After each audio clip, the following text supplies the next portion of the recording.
राष्ट्रीय स्वयंसेवक संघ प्रमुख मोहन भागवत ने नागपुर में कहा कि आज जिस कारण से इजराइल और हमास के बीच युद्ध चल रहा है, भारत में कभी उस वजह से लड़ाई नहीं हुई है।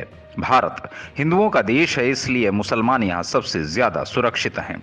आरएसएस चीफ मोहन भागवत के इस बयान पर सूफी इस्लामी बोर्ड के राष्ट्रीय प्रवक्ता कशिश वारसी ने अपनी प्रतिक्रिया दी है।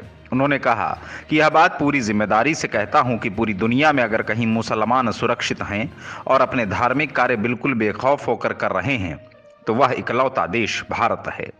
उन्होंने आगे कहा कि बड़े भाई का फर्ज है छोटे भाई की रक्षा करना। भारत के तमाम बड़े भाई अपने छोटे भाइयों की रक्षा कर रहे हैं।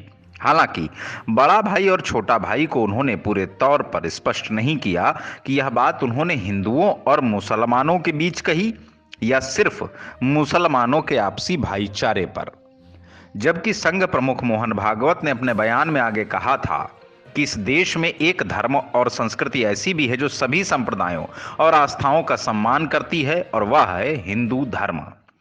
उन्होंने अपने बयान में आगे स्पष्ट किया कि यह हिंदुओं का देश है। इसका मतलब यह नहीं कि हम अन्य सभी धर्मों को नहीं मानते हैं। यहां जब आप हिंदू कहते हैं तो यह बताने की जरूरत नहीं होती कि मुसलमानों को भी सुरक्षा दी गई है। संघ चीफ श्री भागवत ने जोर देकर कहा कि केवल हिंदू ही ऐसा करते हैं, केवल भारत ही ऐसा करता है, दूसरे देशों में ऐसा नहीं होता।